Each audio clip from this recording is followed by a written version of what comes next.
नमस्कार साथियों, आप देख रहे हैं बिहार समाचार। आइए जानते बिहार की दिन भर की ताजा और बड़ी खबरें। आज की पहली खबर, चुनाव आयोग ने बिहार चुनाव की तारीखों का ऐलान कर दिया है। 2 चरणों में चुनाव होंगे। 6 नवंबर को पहला चरण और 11 नवंबर को दूसरे चरण का मतदान होगा। चुनाव परिणामों की घोषणा 14 नवंबर को होगी। पहले चरण की अधिसूचना 10 अक्टूबर को जारी होगी। 17 अक्टूबर तक नामांकन होंगे। 18 अक्टूबर को नामांकन पत्रों की जांच होगी। 20 अक्टूबर नामांकन वापसी की तारीख रखी गई है। पहले चरण के लिए वोटिंग 6 नवंबर को होगी। वहीं दूसरे चरण की अधिसूचना 13 अक्टूबर को जारी होगी। 20 अक्टूबर तक नामांकन होंगे। 21 अक्टूबर को नामांकन पत्रों की जांच होगी। 23 अक्टूबर नामांकन वापसी की तारीख रखी गई है। दूसरे चरण के लिए वोटिंग 11 नवंबर को होगी। पहले चरण में 121 सीटों और फिर दूसरे चरण में 122 सीटों पर वोटिंग होगी। नीतीश ने चुनाव के ऐलान से पहले 21 लाख औरतों को रोजगार के लिए 10,000 एडवांस भेजा। चुनाव आयोग द्वारा आज शाम 4 बजे बिहार विधानसभा चुनाव के मतदान और नतीजों के डेट के ऐलान और आचार संहिता लगने से पहले मुख्यमंत्री नीतीश कुमार ताबड़तोड़ काम में जुटे हैं। उन्होंने पटना मेट्रो के एक रूट पर 3 स्टेशनों के बीच सेवा का उद्घाटन कर दिया और 21 लाख और औरतों को सीएम महिला रोजगार योजना के तहत 10,000 रुपए का एडवांस भेज दिया है। इस योजना में अब तक कुल 1 करोड़ 21 लाख महिलाओं को रोजगार के लिए पहली किस्त की राशि भेजी गई है। सबसे पहले प्रधानमंत्री नरेंद्र मोदी ने 75 लाख महिलाओं को पैसे भेजे थे। फिर नीतीश ने एक बार 25 लाख और अब 21 लाख को रुपए भेजे हैं। महिलाओं को 6 महीने बाद रोजगार का आकलन करते हुए 2 लाख रुपए तक की आर्थिक सहायता मिल सकती है।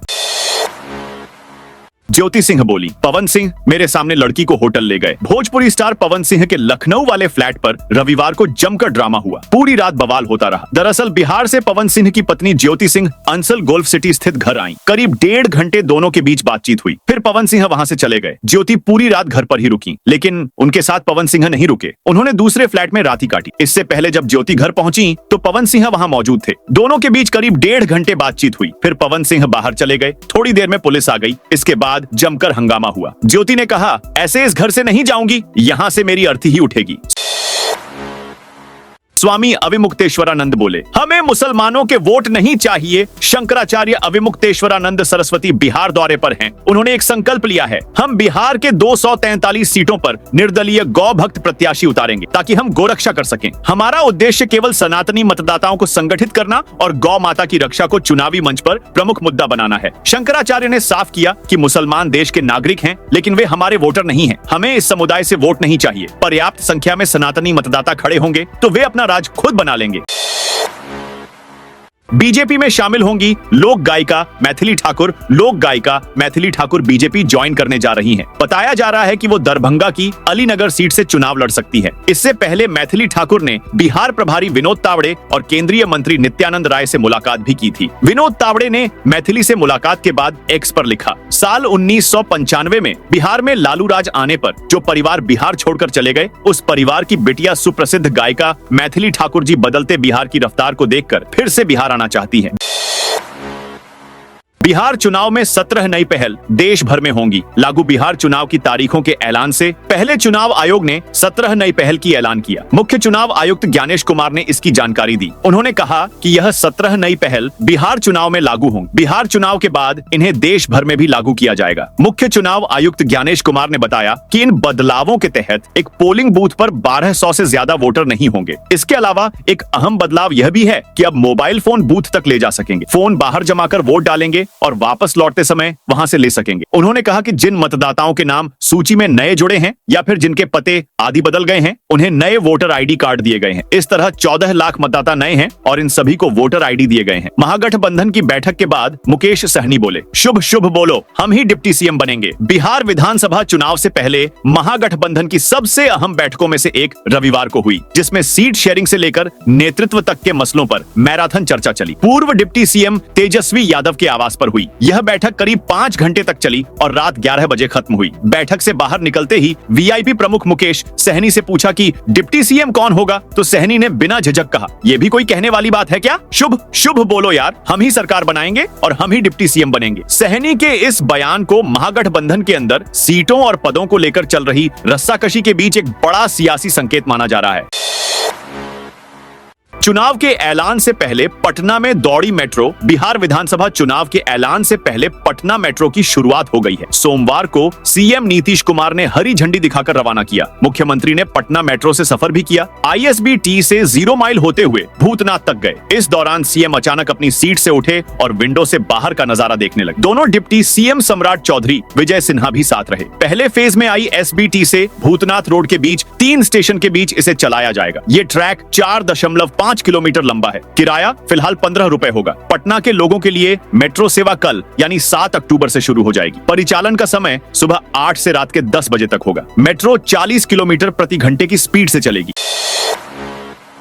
अररिया में बांध टूटा, 1000 घरों में भरा पानी। नेपाल में भारी बारिश से कोसी सहित उसकी सहायक नदियां उफान पर हैं। सुपौल के 6 प्रखंड बाढ़ से प्रभावित हैं। करीब 100 के 5000 घरों में पानी भर गया है। मधुबनी में 1 लाख की आबादी प्रभावित हो गई है। नेपाल के सरिस्वा नदी में आई बाढ़ ने रक्सौल और उसके आसपास के इलाके में बाढ़ जैसे हालात हो गए हैं। बाढ़ का पानी निचले इलाके रामगढ़वा, सुगौली, सेमरा, मोतिहारी तक फैल रहा है। अररिया के पिपरा में प्रमाण नदी का बांध टूट जाने से 4 वार्ड में पानी घुस चुका है। लगभग 1000 घरों में बाढ़ का पानी भर गया है। इधर वैशाली के गणियारी, निचली दियारा इलाके में कटाव से लोगों में दहशत है।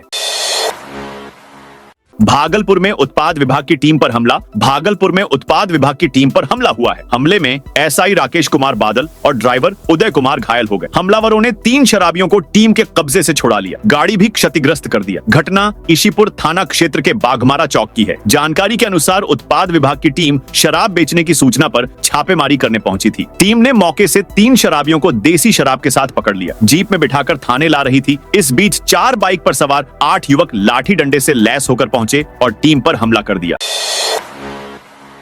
आम आदमी पार्टी की पहली सूची जारी। बिहार विधानसभा चुनाव 2025 को लेकर आम आदमी पार्टी ने अपनी तैयारियों का आगाज कर दिया है। पार्टी ने आज अपनी पहली उम्मीदवार सूची जारी करते हुए 11 विधानसभा सीटों पर प्रत्याशियों के नामों की घोषणा की है। पार्टी ने साफ किया है कि वह बिहार में ईमानदार राजनीति और विकास के मॉडल को लेकर जनता के बीच जाएगी। जारी सूची के अनुसार बेगूसराय, दरभंगा, सारण, पूर्णिया, मधुबनी, पटना, किशनगंज, सीतामढ़ी, मोतिहारी और बक्सर जिलों की विभिन्न सीटों से उम्मीदवार उतारे गए हैं। राजद की गोविंदपुर बनियापुर सीट मांग रही कांग्रेस बिहार चुनाव में अब कुछ ही दिन बचे हैं। हर पार्टी अपनी अपनी जीत का फॉर्मूला सेट करने में लगी है। महागठबंधन में राजद और कांग्रेस अपना वर्चस्व बनाने में जुटी हुई है। 4 दिन पहले कांग्रेस नेता राहुल गांधी ने राजद सुप्रीमो लालू यादव से बात की और 5 से 7 राजद की सीट की डिमांड की। इसमें नवादा का गोविंदपुर और सारण का बनियापुर सीट शामिल है। इस बात के बाद राजद का खेमा थोड़ा नाराज चल रहा है। दूसरी ओर कांग्रेस ने शनिवार को AICC के 3 सीनियर ऑब्जर्वर की नियुक्ति की है। तेजस्वी बोले 14 नवंबर को इतिहास लिखा जाएगा। बिहार विधानसभा चुनाव की तारीखों के ऐलान पर नेता प्रतिपक्ष तेजस्वी यादव ने सोशल मीडिया X पर अपनी प्रतिक्रिया दी है। उन्होंने लिखा है, 14 नवंबर की तारीख को हम सभी को याद कर लेना है। इतिहास के पन्नों को भविष्य में जब भी पलटा जाएगा तो ये तारीख बिहार के सुनहरे भविष्य, परिवर्तन, विकास और बुलंदी की शुरुआत बनकर हमेशा स्वर्ण अक्षरों में दिखेगी। परिवर्तन का बिगुल बज चुका है। जनता की जीत का शंखनाद हो चुका है। बस अब पूरे मनोयोग, समस्त ऊर्जा का संचय कर प्रत्येक बिहारवासी को जुट जाना है। महागठबंधन की सरकार बनाने के लिए बदलाव को आतुर बिहार 20 साल बाद अब परिवर्तन के लिए वोट करेगा। मोतिहारी के लोगों को जल्द मिलेगी वाटर मेट्रो। मोतिहारी शहर में वाटर मेट्रो परियोजना शुरू करने की पहल तेज हो गई है। नगर विकास एवं आवास मंत्री जीवेश मिश्रा ने अपने मोतिहारी दौरे के दौरान इस योजना का संकेत दिया। उन्होंने कहा कि मोतिहारी की भौगोलिक बनावट वाटर मेट्रो के लिए उपयुक्त है। मंत्री मिश्रा ने मोती झील को पर्यटन का प्रमुख केंद्र बनाने की बात कही। उन्होंने बताया कि शहर के बीचों बीच स्थित मोती झील की भौगोलिक संरचना इसे खास बनाती है, लेकिन अब तक इसका सही उपयोग नहीं हो पाया है। सहरसा में 11 नवंबर को दूसरे फेज में होगी वोटिंग। चुनाव आयोग ने बिहार विधानसभा चुनाव की तारीखों का ऐलान कर दिया है। दिल्ली के विज्ञान भवन में प्रेस कॉन्फ्रेंस कर सारी जानकारी दी गई है। चुनाव के ऐलान के साथ ही आचार संहिता लागू हो गया है। बिहार में 2 चरणों में 243 विधानसभा सीटों पर वोटिंग होनी है। बता दें कि सहरसा में कुल 4 विधानसभा सीट है, जिनमें कुल 12,92,606 मतदाता अपने मताधिकार का प्रयोग करेंगे। इनमें 6,70,416 पुरुष, 6,15,168 महिला मतदाता और 22 ट्रांसजेंडर शामिल हैं। कांग्रेस को लगा बड़ा झटका, पीके ने कर दिया खेला। इधर 6 अक्टूबर को बिहार चुनाव की तारीखों का ऐलान हुआ, उधर कांग्रेस को बिहार में बड़ा झटका लग गया। कांग्रेस छोड़ शंकर स्वरूप पासवान ने सोमवार को जन सुराज पार्टी की सदस्यता ले ली। प्रशांत किशोर ने गले में पीला गमछा डाल उनका पार्टी में स्वागत किया। शंकर गया जिला में मखदूमपुर विधानसभा क्षेत्र से कांग्रेस के प्रत्याशी रहे थे। उनके पिता राम स्वरूप पासवान गया से 2 बार कांग्रेस के टिकट पर सांसद चुने गए थे। 2579 करोड़ से बनेगा बिहार का पहला कंक्रीट डैम। जमुई के चकाई विधानसभा क्षेत्र में सोमवार को बरनार जलाशय परियोजना का शिलान्यास किया गया। मुख्यमंत्री नीतीश कुमार ने वीडियो कॉन्फ्रेंसिंग के माध्यम से इस बहुप्रतीक्षित योजना की आधारशिला रखी। लगभग 2579 करोड़ रुपए की लागत से बनने वाला यह जलाशय 5 दशकों से लंबित था, जिसे अब हरी झंडी मिल गई है। यह परियोजना बिहार का पहला कंक्रीट डैम होगा, जिसकी ऊंचाई 74 मीटर और लंबाई 285 मीटर होगी। इस जलाशय से 22,000 हेक्टेयर भूमि को सिंचाई सुविधा मिलेगी। पानी सीधे किसानों के खेतों तक पाइपलाइन प्रणाली के माध्यम से पहुंचाया जाएगा, जिससे कृषि उत्पादन में वृद्धि होगी। पश्चिम चंपारण में चुनाव को लेकर जांच अभियान शुरू, बिहार विधानसभा चुनाव के मद्देनजर पश्चिम चंपारण जिले में पुलिस प्रशासन पूरी तरह अलर्ट है। केंद्रीय सशस्त्र पुलिस बल और बिहार पुलिस के जवानों ने संयुक्त रूप से विशेष जांच अभियान शुरू किया है। इसका उद्देश्य चुनावी माहौल में किसी भी गड़बड़ी या अपराध पर लगाम लगाना और मतदान प्रक्रिया को शांतिपूर्ण व निष्पक्ष बनाना है। अधिकारियों के निर्देश पर जिले के संवेदनशील इलाकों, मुख्य चौक चौराहों, बस स्टैंडों और बाजार क्षेत्रों में अतिरिक्त पुलिस बल तैनात किया गया है। अवैध हथियार, शराब, नकदी या संदिग्ध वस्तुओं की आवाजाही रोकने के लिए वाहनों की सघन जांच की जा रही है। बिहार में इन जगहों पर खुलेंगे 22 नए अग्निशमन कार्यालय। प्रदेश में 22 नए अग्निशमन कार्यालय खोले जाएंगे। नए अग्निशमन कार्यालयों की स्थापना के लिए सरकार ने 341 करोड़ रुपए की राशि स्वीकृत की है। फौरी तौर पर 84 करोड़ 31 लाख रुपए जारी भी कर दिए गए हैं। राशि से पुराने अग्निशमन कार्यालयों को भी सुदृढ़ किया जाएगा और अत्याधुनिक फायर फाइटिंग उपकरणों की खरीद होगी। गृह विभाग से मिली जानकारी के अनुसार पटना के बाढ़, फतुहा, मसौड़ी, सिपारा, फुलवारी शरीफ, दानापुर में अग्निशमन केंद्र स्वीकृत किए गए हैं। मुख्यमंत्री ने 52.96 करोड़ की योजनाओं का किया शिलान्यास। सोमवार को मुख्यमंत्री नीतीश कुमार, उप मुख्यमंत्री सम्राट चौधरी और उप मुख्यमंत्री विजय कुमार सिन्हा ने संयुक्त रूप से विभिन्न विभागों की 50 करोड़ 96 लाख रुपए की योजनाओं का वीडियो कॉन्फ्रेंसिंग के माध्यम से शिलान्यास और उद्घाटन किया। इस दौरान शेखपुरा कलेक्ट्रेट परिसर स्थित मंथन सभागार से जिलाधिकारी आरिफ अहसन सहित अन्य जिला स्तरीय अधिकारी कार्यक्रम से जुड़े। भवन निर्माण विभाग शेखपुरा के तहत कुल 2 योजनाओं का शिलान्यास किया गया। लखीसराय में भारत का सबसे बड़ा बैटरी सौर ऊर्जा प्लांट। लखीसराय जिले के कजराटाली कोडासी गांव में भारत के सबसे बड़े बैटरी सौर ऊर्जा प्लांट का सीएम नीतीश कुमार ने उद्घाटन किया है। 1500 करोड़ रुपए की लागत से बना यह प्लांट देश को 24 घंटे बिजली आपूर्ति करेगा। लखीसराय के लोगों को 4 अक्टूबर से इसका इंतजार था। उद्घाटन समारोह लखीसराय के मंथना भवन में आयोजित किया गया। इस अवसर पर जिलाधिकारी मिथिलेश कुमार मिश्र, उप विकास आयुक्त सुमित कुमार, एसडीओ प्रभाकर कुमार, नगर परिषद अध्यक्ष अरविंद कुमार, जदयू जिलाध्यक्ष रामानंद मंडल और बिजली व सौर ऊर्जा विभाग के अधिकारी उपस्थित रहे। बेगूसराय की 56,000 महिलाओं को मिले 10 से 10,000 रुपए। मुख्यमंत्री महिला रोजगार योजना के तहत मुख्यमंत्री नीतीश कुमार द्वारा आज 21 लाख महिलाओं को 10 से 10,000 रुपए की दर से 21 करोड़ रुपए डीबीटी के माध्यम से हस्तांतरित किया गया, जिसमें बेगूसराय के 56,000 महिलाओं को भी पैसा मिला है। इस कार्यक्रम का लाइव प्रसारण समाहरणालय स्थित कारगिल विजय भवन में किया गया, जिसमें डीएम तुषार सिंगला, उप विकास आयुक्त एवं जीविका के अधिकारी सहित बड़ी संख्या में जीविका दीदी तथा अन्य महिलाएं उपस्थित थीं। 19 अक्टूबर को भगवान महावीर स्वामी का निर्वाण महोत्सव जैन धर्म के 24वें और अंतिम तीर्थंकर भगवान महावीर स्वामी का निर्वाण महोत्सव इस वर्ष 19 अक्टूबर से पावापुरी स्थित दिगंबर जैन मंदिर में आयोजित होगा। यह आयोजन 3 दिनों तक चलेगा। 21 अक्टूबर को निर्वाण लड्डू चढ़ाने के साथ संपन्न होगा। दिगंबर मंदिर प्रबंधन समिति के मानद मंत्री पराग जैन ने बताया कि महोत्सव की तैयारियां अब अंतिम चरण में पहुंच गई हैं। मंदिर परिसर में सजावट, प्रकाश व्यवस्था और श्रद्धालुओं के लिए विशेष सुविधाओं का प्रबंध किया जा रहा है। इस पवित्र अवसर को लेकर श्रद्धालुओं में अपार उल्लास और भक्ति का माहौल देखा जा रहा है। हमारा प्रयास है कि आने वाले प्रत्येक श्रद्धालु को सुविधा और आध्यात्मिक शांति मिले। बक्सर में लंपी वायरस का कहर, चपेट में सैकड़ों मवेशी। प्रखंड में लंपी वायरस ने हाहाकार मचा रखा है। इस घातक बीमारी ने सैकड़ों मवेशियों को अपनी चपेट में ले लिया है, जिसमें कई की मौत हो चुकी है और कई गंभीर रूप से बीमार हैं। यह स्थिति उन पशुपालक परिवारों के लिए भारी संकट बनकर सामने आई है, जिनकी आजीविका पूरी तरह मवेशियों पर निर्भर है। ग्रामीणों में आक्रोश है कि इतने गंभीर हालात के बावजूद स्थानीय पशुपालन विभाग की ओर से कोई ठोस कदम नहीं उठाया जा रहा है।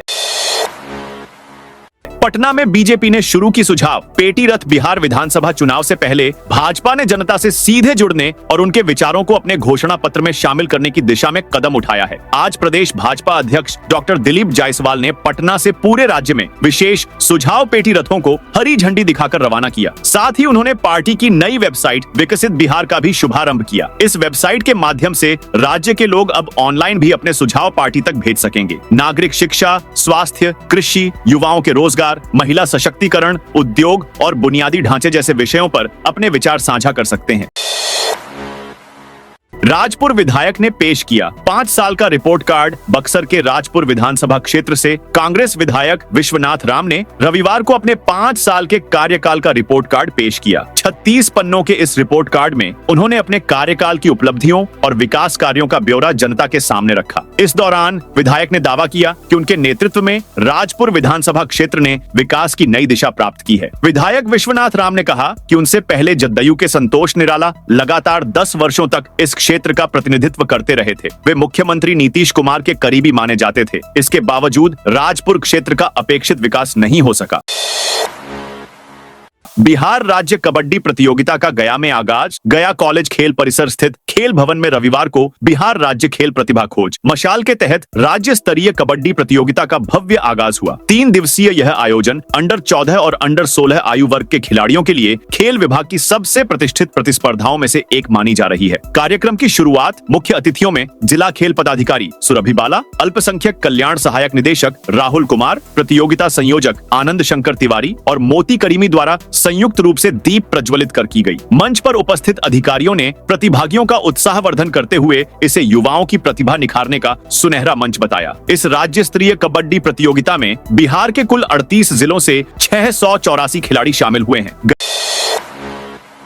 गया पटना समेत कई रूटों रेल यात्रियों को बड़ी राहत। गया पटना रेलखंड और इससे जुड़े अन्य रूट पर सफर करने वाले यात्रियों के लिए महत्वपूर्ण सूचना जारी की गई है। अब तक टीओडी यानी अस्थायी आधार पर चलाई जा रही 5 ट्रेनों को रेलवे बोर्ड ने स्थायी रूप से नियमित सेवाओं में शामिल कर दिया है। ये बदलाव शनिवार से प्रभावी हो चुके हैं। रेलवे प्रशासन का दावा है कि इन बदलावों के बाद प्रतिदिन हजारों यात्रियों को राहत मिलेगी। खासकर गया पटना रूट पर सुबह शाम के समय भारी रेल यातायात को देखते हुए यह बड़ा कदम माना जा रहा है। गयाजी बेलागंज के प्रीतम राज ने बजाया चयन का बिगुल। गयाजी जिले के बेलागंज प्रखंड के उभरते क्रिकेटर प्रीतम राज ने अपनी प्रतिभा और अनुशासित खेल के बल पर बिहार अंडर 19 क्रिकेट टीम में जगह बनाकर जिले का मान बढ़ाया है। उनके चयन की खबर मिलते ही जिले में खुशी और गर्व की लहर दौड़ गई। ग्रामीण क्षेत्र से निकले इस युवा खिलाड़ी ने यह साबित किया है कि प्रतिभा अवसर की मोहताज नहीं होती। प्रीतम लंबे समय से मगध पैंथर क्रिकेट अकादमी गयाजी में प्रशिक्षण ले रहे हैं। नियमित अभ्यास, फिटनेस और खेल के प्रति गंभीर दृष्टिकोण ने उनके चयन की राह आसान की। दोस्तों, यह थी आज बिहार की ताजा और बड़ी खबरें। जय हिंद, जय भारत,